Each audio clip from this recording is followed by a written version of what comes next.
प्रसंग है। यह बड़ा ही प्रेरणादायक है, बड़ा ही मोटिवेशनल है, बड़ा ही ज्ञानवर्धक है। प्रिय दर्शकों, महादेव ने एक तोता को बताया कि माता पिता के अच्छे और बुरे कर्म किस प्रकार उनके बच्चों पर लौट कर आते हैं। जो भी मनुष्य इस कहानी को ध्यान से सुन लेगा, उसके बच्चे कभी दुखी नहीं रहेंगे। कहानी शुरू करने से पहले प्रिय दर्शकों, अगर आप हमारे चैनल पर पहली बार आए हैं तो चैनल को सब्सक्राइब करें, बेल आइकन ऑन करें, अच्छे कमेंट किया करें ताकि हर आने वाले वीडियो का नोटिफिकेशन सबसे पहले आपको मिले और आप उसका फायदा उठा सकें। तो शुरू करते हैं। दर्शकों, आज की यह प्यारी सी कहानी, यह प्यारा सा वीडियो प्रिय दर्शकों, प्राचीन समय की बात है। किसी नगर में एक वृक्ष पर तोता रहा करता था। वह तोता बड़े ही भक्ति भाव वाला प्राणी था। अक्सर वह भगवान भोलेनाथ के मंदिर में जाकर कई देर तक बैठा रहता, भगवान भोलेनाथ का ध्यान करता, भगवान भोलेनाथ की पूजा में शामिल होता। इस प्रकार वह तोता अपना जीवन यापन कर रहा था। तोता अपने घोंसले में अपने बच्चों के साथ रहा करता था। जब भी मंदिर में घंटी बजती, भगवान भोलेनाथ की आरती होती, तो वह तोता अपना सारा काम छोड़कर तुरंत मंदिर में जाता और भगवान भोलेनाथ की आरती में लीन हो जाता। नगर के सभी लोग उस तोते को बड़े अच्छे से जानते थे। तोता नगर में सभी के यहाँ जाता और जो भी उसे दाना पानी देता वह उसे खाता और अपने बच्चों के लिए लेकर घोंसले में आता। प्रिय दर्शकों, तोता अपने जीवन में बड़ा सखी था। उसे किसी चीज की कोई कमी नहीं थी। बड़े ही सुख से वह अपने घोंसले में रहा करता था और भगवान भोलेनाथ की भक्ति किया करता था। प्रिय दर्शकों, एक दिन की बात है। सावन का महीना शुरू होता है। सावन के महीने में तोता हर दिन भगवान भोलेनाथ के मंदिर में जाता और घंटों घंटों बैठकर भगवान भोलेनाथ का ध्यान करता। इस प्रकार की भक्ति देखकर नगर के सभी लोग तोता से बड़े प्रसन्न होते हैं और वह तोता को भगवान भोलेनाथ का स्वरूप मानने लगते हैं। दर्शकों, एक दिन की बात है। तोता भगवान भोलेनाथ के मंदिर में बैठा हुआ था। तभी नगर का एक व्यक्ति जाकर तोता से कहता है कि अरे तोता, तुम तो एक पक्षी हो, तुम्हें भगवान ने पंख दिए हैं, तुम उड़कर जहाँ जाना चाहे जा सकते हो, तुम भोलेनाथ के पास क्यों नहीं चले जाते। उस आदमी की ऐसी बातें सुनकर तोता कुछ हैरान हो जाता है। तोता एक बार पूछता है कि भाई, तुम क्या कहना चाहते हो, मैं कुछ समझ नहीं। तब वह आदमी बोलता है कि अरे तोता, भगवान भोलेनाथ कैलाश पर्वत पर रहते हैं, माता पार्वती के साथ अपना जीवन निर्वाह करते हैं। अगर तुम भोलेनाथ के इतने ही बड़े भक्त हो तो तुम तो उड़कर वहां जा सकते हो, तुम्हें वहां जाने से कोई नहीं रोक सकता। तुम्हारे पास पंख हैं, तो तुम उड़कर वहां क्यों नहीं चले जाते। वहां तुम्हें साक्षात भोलेनाथ मिलेंगे और फिर तुम जितनी भक्ति करना चाहे उतनी भक्ति भगवान भोलेनाथ की कर सकते हो। अब प्रिय दर्शकों, उस आदमी की ऐसी बातें सुनकर तोता बड़ा प्रसन्न हो जाता है, क्योंकि उसे अभी तक नहीं पता था कि भोलेनाथ कैलाश पर्वत पर रहते हैं और वहां जाकर भगवान भोलेनाथ से मिल सकते हैं। जैसे ही तोता को पता चलता है कि भगवान भोलेनाथ कैलाश पर्वत पर रहते हैं, तो तोता तुरंत अपना मन बनाता है और सोचता है कि अब तो मैं भगवान भोलेनाथ से मिलने अवश्य जाऊंगा। प्रिय दर्शकों, ऐसा सोचकर वह तोता अपने घोंसले में लौट कर आता है और अपने बच्चों से कहता है कि मैं कुछ दिनों के लिए बाहर जा रहा हूँ, कुछ दिनों में लौट कर आऊंगा, तुम लोग अपना ध्यान रखना। इतना कहकर प्रिय दर्शकों, वह तोता बच्चों के लिए कुछ दाना पानी घोंसले में रखकर और कैलाश पर्वत के लिए उड़ान भरता है। तोता लगातार बहुत देर तक उड़ता है, कई घंटे तक बिना रुके उड़ता जाता है। बिना खाए पिए भूखे पेट भगवान भोलेनाथ की भक्ति में लीन वह तोता कई दिनों तक उड़ते उड़ते कैलाश पर्वत पर पहुंच जाता है। कैलाश पर्वत पर पहुंचकर वह जाकर के भगवान भोलेनाथ के चरणों में गिर जाता है। प्रिय दर्शकों, भगवान भोलेनाथ और माता पार्वती साथ में बैठे हुए थे। तोता को देखकर भगवान भोलेनाथ कहते हैं कि अरे तोता, तुम क्यों आए हो? बताओ तुम क्या मांगना चाहते हो? तुम हमारे बहुत बड़े भक्त हो, तुम जो चाहते हो हम तुम्हें अवश्य देंगे। भोलेनाथ की ऐसी वाणी सुनकर तोता बड़ा प्रसन्न होता है। प्रिय दर्शकों, वह तोता कहता है कि भोलेनाथ, मेरे कुछ सवाल हैं, मैं उनके जवाब जानना चाहता हूँ और मैं आपका आशीर्वाद पाने के लिए यहाँ आया हूँ। भोलेनाथ कहते हैं कि पूछो तोता, तुम क्या पूछना चाहते हो? तब तोता कहता है कि भोलेनाथ, मेरे छोटे छोटे बच्चे हैं जिन्हें मैं घोंसले में छोड़कर आया हूँ। मैं अपने जीवन में अच्छे कर्म करता हूँ, भगवान का ध्यान करता हूँ और किसी को दुख नहीं पहुँचता। भगवान भोलेनाथ, मैं आपसे यह जानना चाहता हूँ कि माता पिता के अच्छे और बुरे कर्म किस प्रकार उनकी संतान को भोगने पड़ते हैं और किस प्रकार माता पिता के कर्म लौटकर उनकी संतान पर आते हैं। तोता का ऐसा सवाल सुनकर भगवान भोलेनाथ बड़े प्रसन्न होते हैं। प्रिय दर्शकों, भगवान भोलेनाथ कहते हैं कि तोता, हमें तुम्हारा प्रश्न बहुत अच्छा लगा। हम तुम्हारे प्रश्न का उत्तर एक कहानी के माध्यम से देना चाहते हैं। प्रिय दर्शकों, तोता कहता है कि हे महादेव, मैं पूरा ध्यान लगाकर कि आपकी कहानी सुनूंगा। आप अपनी कहानी प्रारंभ करिए। प्रिय दर्शकों, भगवान भोलेनाथ अपनी कहानी प्रारंभ करते हैं। अब माता पार्वती और वह तोता मन लगाकर के भगवान भोलेनाथ को सुनते हैं। महादेव कहते हैं कि तोता, कुछ समय पहले की बात है। किसी गांव में एक नाविक रहा करता था। वह गांव की नदी में नाव चलाकर और अर्जित किया करता था। गांव के लोगों को नदी पार कराता था और उसके बदले में कुछ पैसे ले लिया करता था। इस प्रकार वह नाविक अपना घर चलाया करता था। उसके घर में उसकी पत्नी थी और उसके 2 जुड़वा बच्चे थे जो अभी बहुत छोटे थे। प्रिय दर्शकों, भगवान भोलेनाथ आगे कहते हैं कि तोता, वह नाविक बड़ा ही अच्छे स्वभाव का था, बड़ा ही धार्मिक व्यक्ति था। वह प्रतिदिन 100 रुपए कमाया करता था। मेहनत करने के बाद, भारी धूप में नाव चलाने के बाद उसे 100 रुपए मिलते थे। कई बार तो 100 रुपए भी नहीं मिलते थे। प्रिय दर्शकों, उस नाविक का एक नियम था। वह 100 रुपए में से 50 रुपए किसी गरीब लाचार को दान कर दिया करता था, पुण्य का काम कर दिया करता था, क्योंकि वह सोचता था कि अगर मैं धर्म का काम करूँगा, दूसरों की सहायता करूँगा और मेरे ऐसे अच्छे कर्मों से मेरे बच्चों को अच्छा फल मिलेगा, मेरे परिवार को सुख संपत्ति मिलेगी। ऐसा सोचकर वह नाविक अपने आधे पैसे दान कर दिया करता था, किसी अच्छे कार्य में लगा दिया करता था।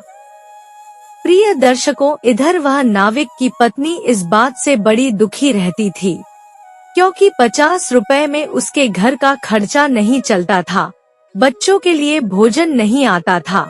जैसे तैसे पैसे बचाकर उसकी पत्नी अपने घर का खर्चा चलाया करती थी। एक दिन नाविक की पत्नी कहती है कि पिया जी, आप 100 रुपए अर्जित करते हो, उसमें से 50 रुपए आप दान कर देते हो। इस प्रकार हमारे घर का खर्च नहीं चल पाता है। हमारे 2 पुत्र हैं, उनके भोजन के लिए सामग्री लाना पड़ता है। 50 रुपए में यह सब नहीं हो सकता। तब वह नाविक कहता है कि प्रिय, मैं पैसे दान करता हूँ, धर्म के काम में लगाता हूँ। अगर हम अच्छे कर्म करेंगे, हमारे धन को अच्छी जगह पर लगाएंगे, तो आगे चलकर हमारे बच्चों को उसका फल मिलेगा। वह कभी अपने जीवन में दुखी नहीं रहेंगे। प्रिय दर्शकों, अपने पति की ऐसी बातें सुनकर वह नाविक की पत्नी कहती है कि स्वामी, आप सत्य बोल रहे हैं, यह तो बड़ी ही अच्छी बात है। अगर इसमें हमारे बच्चों का भला है, हमारे परिवार का भला है, तो मुझे कोई आपत्ति नहीं है। मैं 50 रुपए में अपने घर का खर्च चला लिया करूँगी। दर्शकों, भोलेनाथ आगे कहते हैं कि हे तोता, अब इसी प्रकार उनके घर चलता है। वह कुछ कम खाते, कुछ पुराने वस्त्र पहनते, परंतु वह नाविक अपना नियम नहीं तोड़ता। हर दिन वह जो भी धन अर्जित करता, उसमें से आधा धन किसी अच्छे कार्य में लगाता, धर्म के कार्य में लगाता और गरीब लोगों को भोजन कराता। कुछ दिनों तक ऐसा ही चलता है और फिर नाविक के बच्चे कुछ बड़े हो जाते हैं।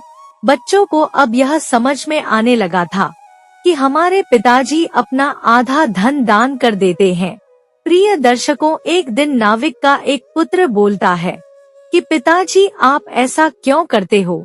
हम भी तो गरीब हैं, हमारे पास ज्यादा धन नहीं है, परंतु आप उसमें से भी हर दिन आधा धन दान कर देते हो। ऐसे कैसे चल सकता है?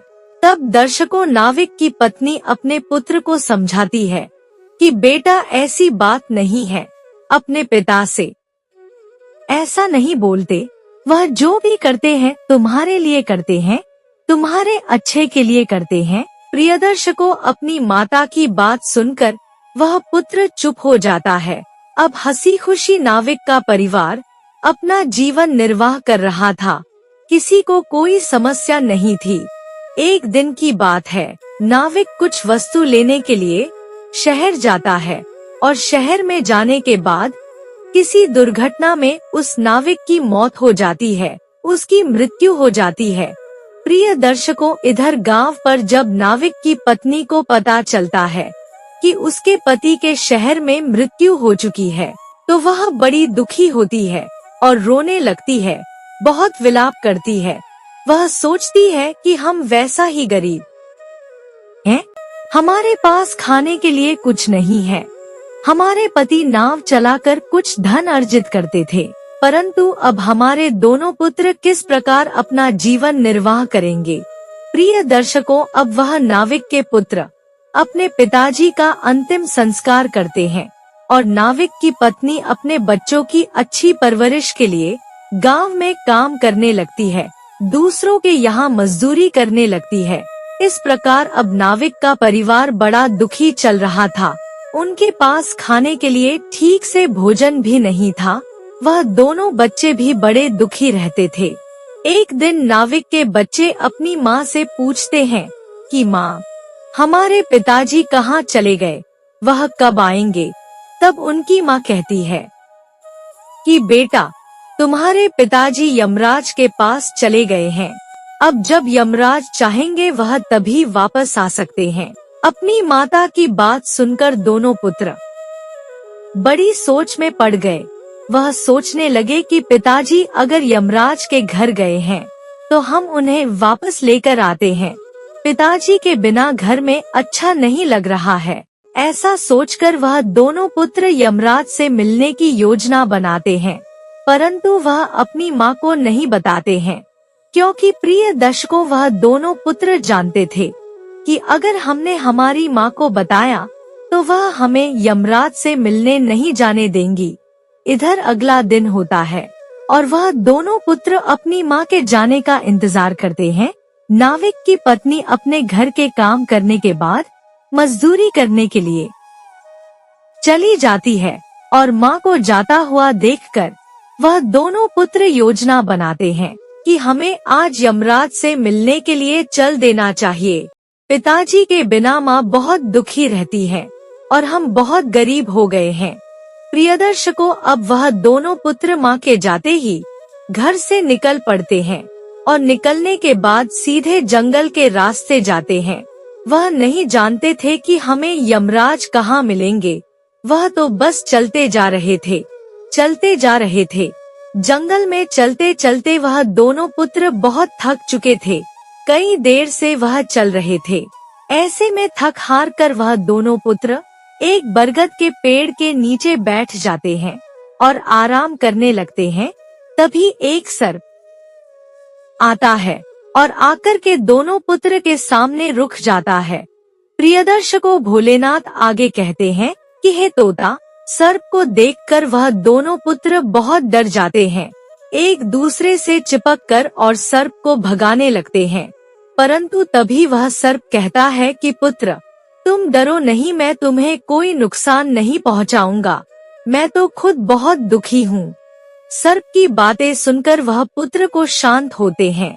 सर्प पूछता है कि बताओ तुम दोनों कहाँ जा रहे हो और तुम कौन हो?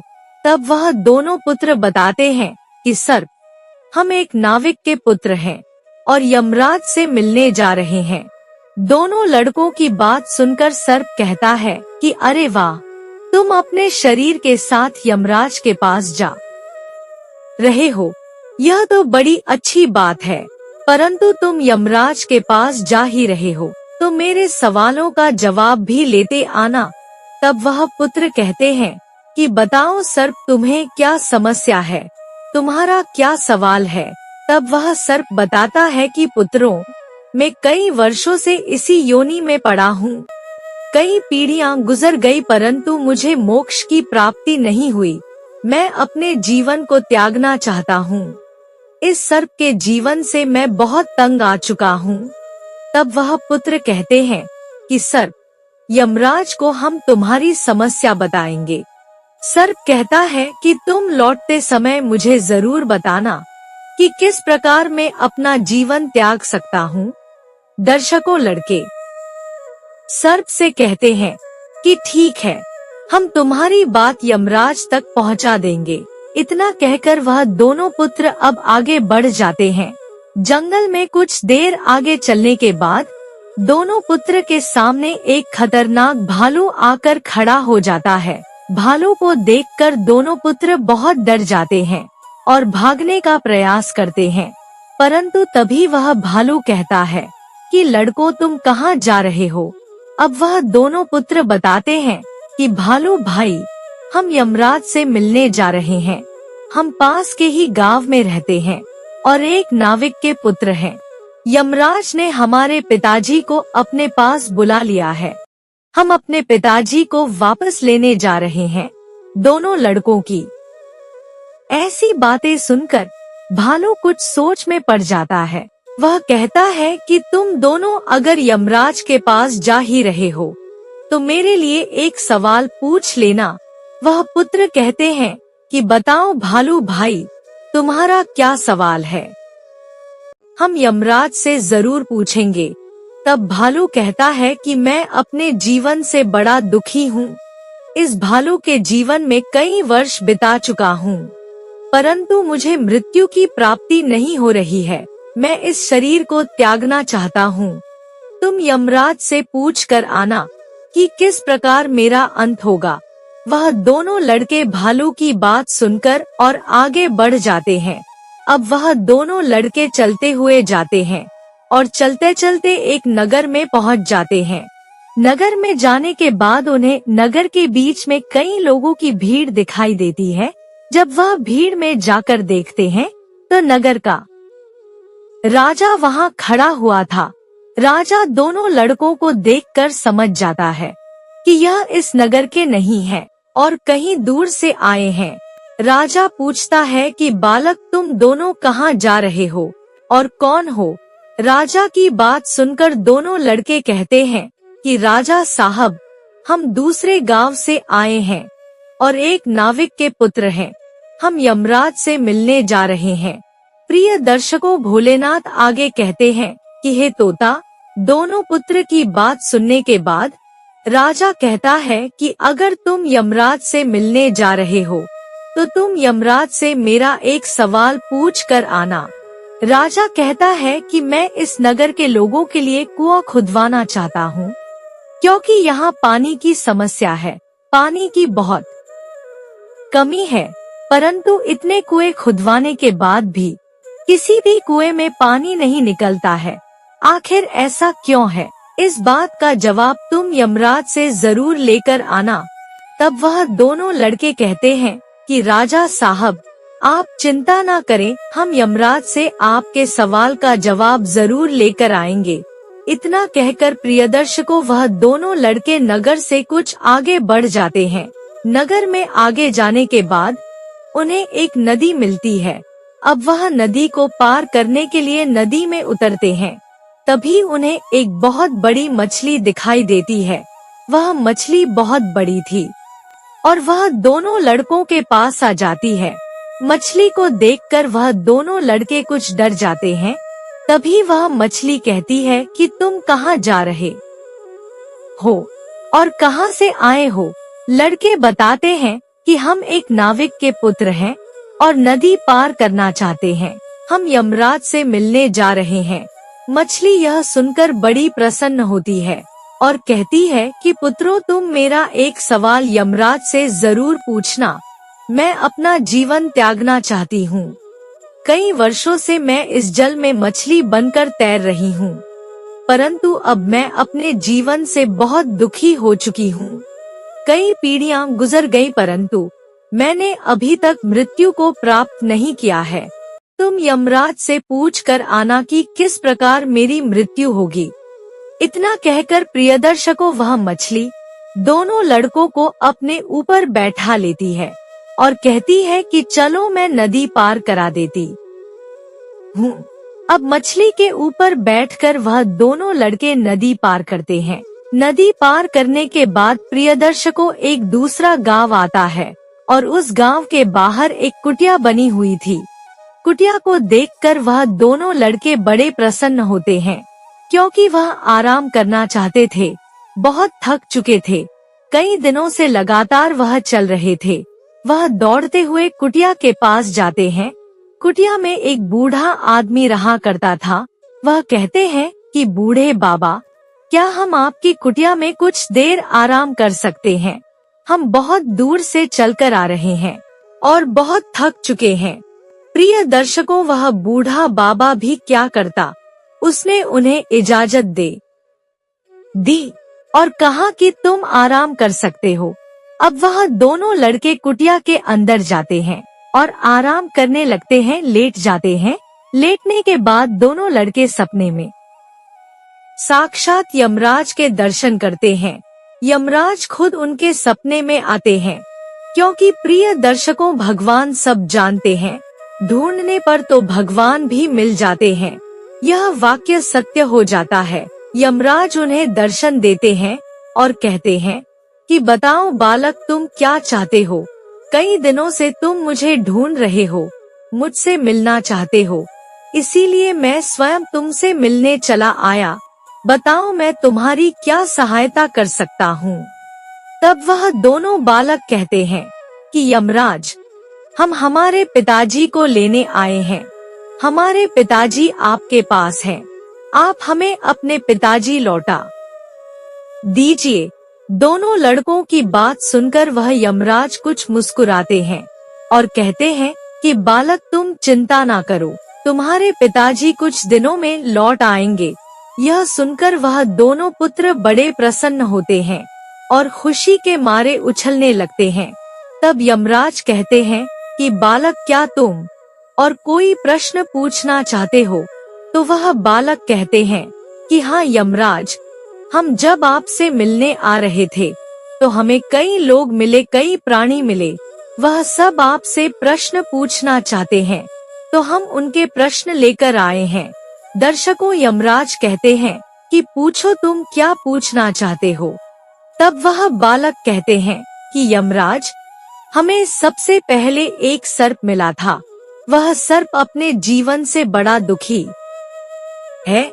वह इस योनि को छोड़ना चाहता है। उसकी मृत्यु का कोई उपाय बताइए। उसे मोक्ष कब मिलेगा, यह बताइए। तो प्रियदर्शकों, यमराज कहते हैं कि लड़कों, तुम जाकर के उस सर्प से कहना कि उसके पास जो नागमणि है वह बहुत कीमती है। वह अपनी नागमणि नहीं उतार रहा है, किसी को नहीं दे रहा है। जिस दिन वह अपनी नागमणि उतार कर किसी को दान दे देगा, उसी दिन उसे मोक्ष की प्राप्ति हो जाएगी। अब नाविक के पुत्र अगला सवाल पूछते हैं और कहते हैं कि यमराज, उसके बाद हमें एक भालू भाई मिले थे। वह भी अपना जीवन त्यागना चाहते हैं, अपनी भालू की योनि से निकलना चाहते हैं। इसका क्या उपाय है? यमराज कहते हैं कि पुत्रों, वह भालू पिछले जन्म में एक शिक्षक था। एक बहुत बड़े विद्यालय में शिक्षा दिया करता था, परंतु वह एक आलसी भी था। अपने आलस के चलते वह विद्यार्थियों को शिक्षा नहीं दिया करता था। जिस दिन वह अपनी शिक्षा किसी को देगा, उस दिन उसकी मृत्यु हो जाएगी और वह अपनी योनि से मुक्त हो जाएगा। अब नाविक के पुत्र अगला सवाल पूछते हैं और कहते हैं कि यमराज, हमें एक नगर में राजा साहब मिले थे और वह अपने नगर में कई कुएं खुदवा चुके हैं, परंतु उनके नगर में पानी की समस्या है। किसी भी कुएं में पानी नहीं निकलता है। तब यमराज कहते हैं कि पुत्र, तुम जाकर राजा से कहना कि उनके घर में 2 पुत्रियां हैं जो विवाह के योग हैं। जिस दिन वह अपनी दोनों पुत्री का विवाह कर देंगे, उस दिन नगर में पानी की कोई कमी नहीं रहेगी। अब प्रिय दर्शकों, वह पुत्र मछली का सवाल पूछते हैं और कहते हैं कि यमराज, जो मछली हमें मिली थी वह भी अपना जीवन त्यागना चाहती है। कई 100 वर्षों से वह मछली की योनि में है, वह उसे छोड़ना चाहती है। तब यमराज कहते हैं कि लड़कों, तुम जाकर उस मछली से कहना कि उसके पास नदी के नीचे जो खजाना छुपा हुआ है, जिस दिन वह अपना खजाना किसी को दान कर देगी, उसी दिन वह मुक्त हो जाएगी और उसकी मृत्यु हो जाएगी। अब प्रिय दर्शकों, वह दोनों बालक अपने सभी प्रश्नों का उत्तर पा चुके थे। अब उनकी नींद खुल जाती है, सपना टूट जाता है, परंतु उन्हें सपने में अपने सारे प्रश्नों के उत्तर मिल चुके थे। उन्हें स्वयं यमराज ने दर्शन दिए थे। अब वह दोनों बालक नींद से उठकर और कुटिया से बाहर आते हैं और अपने घर के लिए लौटने लगते हैं। वह बड़े प्रसन्न थे क्योंकि यमराज ने उन्हें उनके सारे प्रश्नों के उत्तर दे दिए थे। अब वह दोनों बालक वापस लौट जाते हैं। चलते चलते अब वह एक बार फिर नदी के किनारे आते हैं और उन्हें वही मछली दिखती है। वह मछली आकर पूछती है कि बालक, क्या तुम्हें यमराज मिले थे? तुमने मेरा प्रश्न पूछा। तब वह बालक कहते हैं कि मछली, यमराज ने कहा है कि जिस दिन तुम अपना खजाना किसी को दान में दोगी, उसी दिन तुम्हारी मृत्यु हो जाएगी। नदी के नीचे जो तुमने खजाना छुपाया है, वह दान करना होगा। प्रिय दर्शकों, अब वह मछली उन दोनों लड़कों से कहती है कि तुम मेरी पीठ पर बैठ जाओ और मैं तुम्हें नदी पार करा देती हूँ। नदी पार करने के बाद वह मछली अपना खजाना लेकर आती है और वह पूरा खजाना दोनों लड़कों को दान कर देती है। खजाने को देखकर वह दोनों लड़के बड़े प्रसन्न हो जाते हैं क्योंकि उन्होंने कभी इतना धन नहीं देखा था। प्रिय दर्शकों, दान करते ही वह मछली मृत्यु को प्राप्त हो जाती है। अब वह खजाना लेकर दोनों पुत्र आगे बढ़ चलते हैं। कुछ देर चलने के बाद अब वह उसी नगर में पहुंच जाते हैं जहां राजा पानी की समस्या को लेकर बड़ा चिंतित था। वह चलते हुए राजा के महल में जाते हैं। राजा दोनों लड़कों को देखकर बड़ा प्रसन्न होता है और कहता है कि आओ पुत्रों, क्या तुम मेरे प्रश्न का जवाब लेकर आए हो? तब दोनों पुत्र कहते हैं कि जी महाराज, हमें यमराज ने आपके प्रश्न का उत्तर बताया है। वह लड़के कहते हैं कि महाराज, यमराज ने कहा है कि आपके घर में 2 पुत्रियां हैं जो विवाह के योग्य हैं। जिस दिन आप अपनी दोनों पुत्री का विवाह कर देंगे, उसी दिन इस नगर में से पानी की समस्या दूर हो जाएगी और हर कुएं में पानी ही पानी होगा। प्रिय दर्शकों, अब क्या था, वह राजा बड़ा प्रसन्न हो जाता है।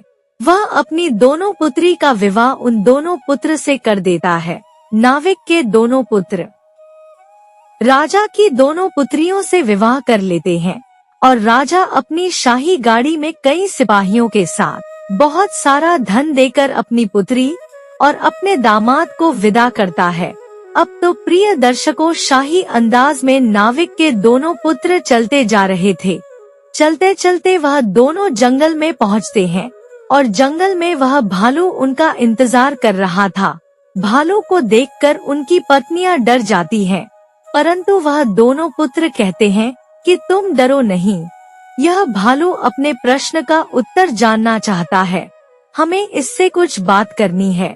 अब वह दोनों पुत्र भालू के पास जाते हैं और कहते हैं कि भालू भाई, यमराज ने कहा है कि तुम पिछले जन्म में एक शिक्षक थे, परंतु तुमने अपने किसी भी विद्यार्थी को शिक्षा नहीं दी। जिस दिन तुम अपनी शिक्षा किसी को दे दोगे, दान कर दोगे, उस दिन तुम्हारी मृत्यु हो जाएगी और तुम अपने इस जीवन से मुक्त हो जाओगे। दर्शकों, अब क्या था, वह भालू तुरंत अपनी सारी शिक्षा उन दोनों पुत्रों को दे देता है। अब वह दोनों पुत्र बड़े ज्ञानी हो चुके थे और शिक्षा देते ही इधर उस भालू की मृत्यु हो जाती है। शिक्षा ग्रहण करने के बाद अब वह दोनों पुत्र एक बार फिर अपनी शाही सवारी में बैठकर आगे बढ़ते हैं। आगे बढ़ाने के बाद उन्हें वह सर्प मिलता है।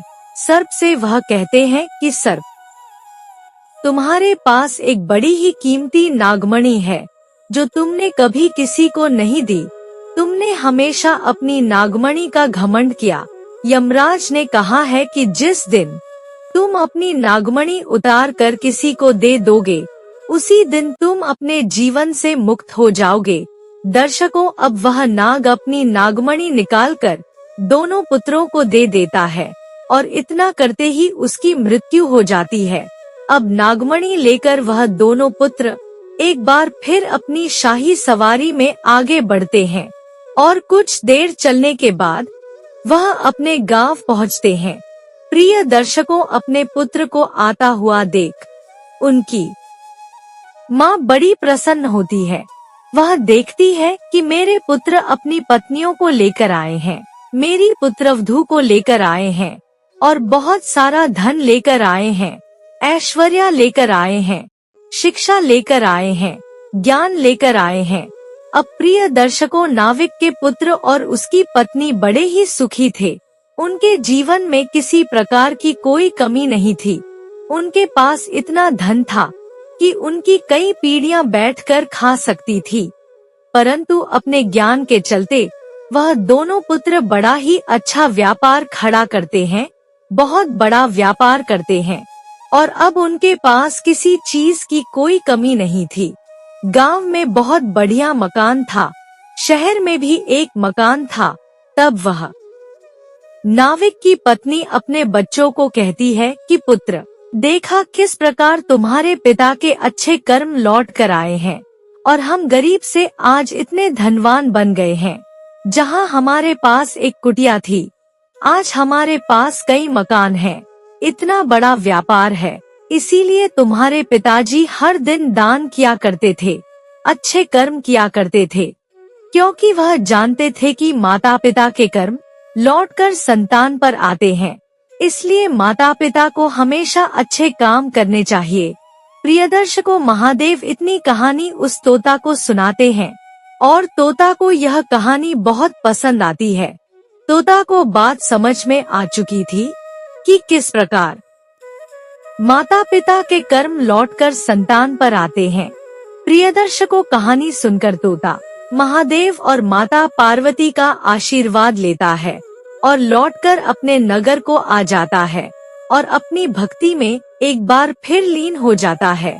प्रिय दर्शकों, हमारी आज की यह कहानी यहाँ समाप्त होती है। हम उम्मीद करते हैं कि आपको हमारी आज की यह कहानी पसंद आई होगी और आप इससे ढेर सारी प्रेरणाएं लेंगे। मिलते हैं अगली ज्ञान चर्चा के साथ अगले वीडियो में। तब तक के लिए नमस्कार, धन्यवाद। हर हर महादेव।